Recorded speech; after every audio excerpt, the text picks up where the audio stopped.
최근 검찰이 이재명 당대표에 대해 선거법 위반으로 징역 2년을 구형했습니다. 이재명 대표는 검찰이 증거 조작, 증인 압박 회유를 했다고 주장했습니다. 이 대표는 평소에도 검찰을 매우 불신하고 검찰 개혁을 주장해왔습니다. 사실상 검찰에 대한 국민의 신뢰도가 매우 낮은 나라는 전 세계에서 대한민국입니다. 잠깐 여기서 좋아요, 구독 부탁드립니다. 검찰의 구조적, 제도적 문제뿐만 정치적 행태들이 국민들에게 매우 부정적인 인식을 심어주었기 때문입니다. 검찰의 주요 문제점들은 검찰의 권한 남용, 정치적 중립성 문제, 수사 및 기소 과정에서의 인권 침해, 사건 처리의 불공정성, 검찰 개혁에 대한 저항 등입니다. 이번 이 대표에 대한 수사와 공판에서도 검찰이 잘못한 문제점들이 한두 가지가 아닙니다. 이 대표의 검찰 비판의 내용을 들어보면 이제 수사와 공판에서 잘못한 검사들을 그대로 놔둘 수 없는 상황입니다. 특검을 해서 검찰 개혁의 일부라도 이루어내야 할 것입니다. 첫째, 증거 조작 문제입니다. 이재명 대표는 검찰이 증거를 의도적으로 숨기거나 왜곡 또는 조작했다고 주장하고 있습니다. 검찰이 이 대표에게 유리한 증거물을 숨기고 불리한 증거만 조작하여 열거했다는 것입니다. 이는 공정한 재판을 위한 필수 조건인 객관적 증거에 대한 신뢰를 훼손하는 행위로 법치주의의 근간을 흔드는 심각한 문제입니다.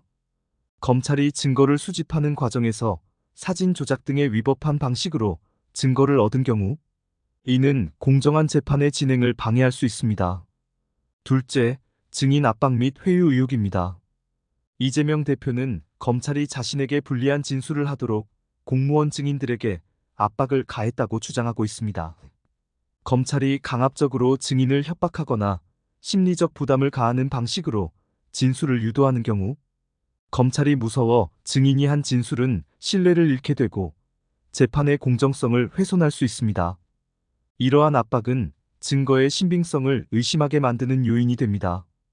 그리고 증인을 회유하는 행위는 검찰이 증인에게 유리한 조건을 제시하거나 압력을 가해 사실과 다른 진술을 하도록 하는 것을 의미합니다. 이는 명백한 법 위반이며 재판 과정에서 허용되지 않는 중대한 범죄 행위입니다. 만약 검찰이 증인을 회유하여 자신에게 유리한 진술을 얻었다면 해당 재판의 결과에 대한 신뢰를 저하시킵니다. 셋째, 검찰의 정치적 개입 의혹입니다. 이재명 대표는 검찰이 자신을 정치적으로 타격을 입히기 위한 목적으로 기소와 수사를 진행하고 있다고 주장합니다. 검찰이 특정 정치적 목적을 위해 수사나 기소를 이용하는 것은 법치의 중립성을 심각하게 훼손하는 행위로 간주될 수 있습니다. 이는 검찰의 정치적 중립성과 공정성에 대한 큰 문제로 이어집니다. 이와 관련하여 이재명 대표는 자신의 일부 혐의에 대해 검찰이 지나치게 집착하여 선택적 수사를 하고 있다고 문제를 제기하고 있습니다. 이는 검찰의 공정한 법 집행에 대한 신뢰를 떨어뜨리는 요소 중 하나입니다. 넷째, 여론몰이 및 언론 활용 문제입니다. 검찰이 언론을 통해 피고인 이 대표에 대한 부정적인 이미지를 부각시키는 방식으로 여론을 조성했다는 문제도 있습니다. 수사 및 재판 과정에서 검찰이 의도적으로 정보를 언론에 흘려 피고인의 이미지를 훼손시키는 경우 이는 피의자의 공정한 재판을 받을 권리를 침해할 수 있습니다. 이재명 대표 측은 이러한 행위가 정치적인 목적으로 이루어진 것이라고 주장합니다. 결론적으로 이재명 대표의 주장대로 검찰이 증거를 조작하고 증인을 압박 및 회유했다면 이는 공정한 재판 절차에 중대한 결함을 야기할 수 있는 심각한 법적 문제입니다. 이러한 검찰의 잘못은 법치주의와 공정한 사법 시스템의 근간을 훼손하는 행위로 간주될 수 있으며 검찰에 대한 신뢰도를 크게 떨어뜨릴 수 있습니다. 특검을 해서라도 위와 같은 검찰의 문제를 밝히고 처단해야 할 것입니다. 그렇다면 특검에서 다뤄야 할 관련 검사들의 혐의 내용과 죄명은 무엇일까요? 첫째로 증거 조작 관련 위조 및 변조죄 형법 제231조, 제232조입니다. 검찰이 사진 등의 증거를 의도적으로 변조했다면 이는 사문서 변조죄에 해당할 수 있습니다. 이를 통해 사건을 왜곡하려는 의도가 있을 경우 변조, 조작돼 증거를 사용해 재판에 영향을 미치려 한 것이므로 이 혐의가 적용될 수 있습니다. 만약 공문서에 증거를 조작한 경우라면 공문서 위조죄로 더욱 무겁게 처벌받을 수 있습니다. 둘째, 직권남용죄 형법 제123조입니다. 검찰이 자신들의 권한을 남용하여 증거를 조작한 경우 이는 직권남용 권리행사방해죄로 기소될 수 있습니다.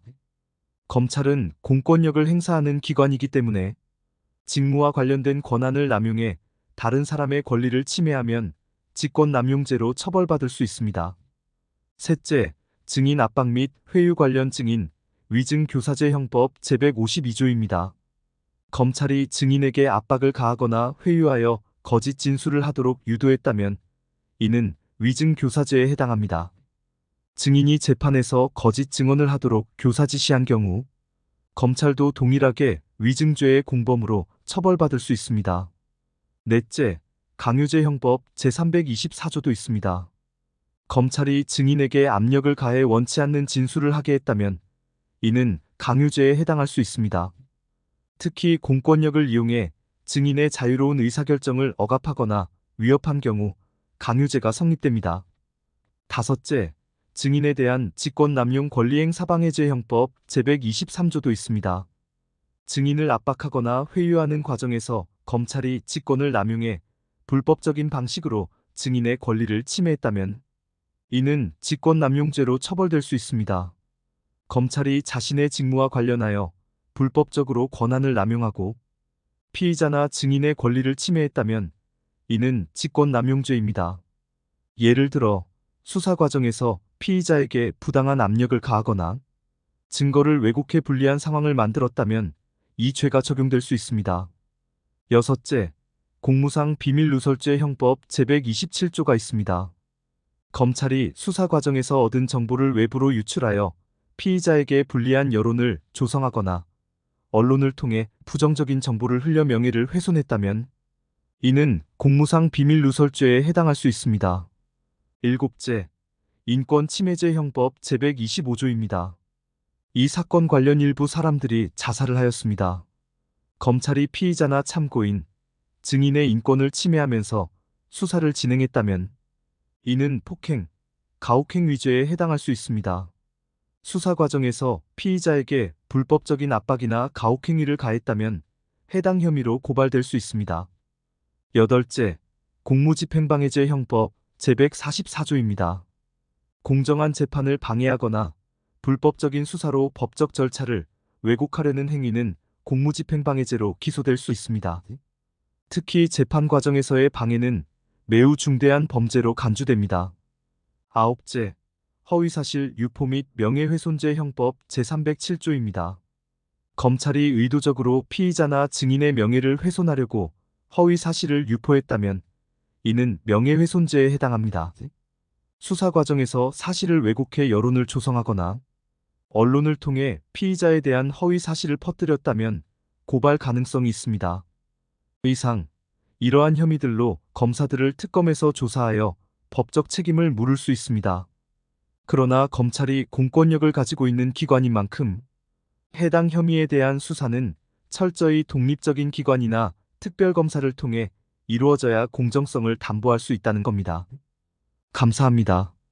좋아요, 구독, 댓글 부탁드립니다.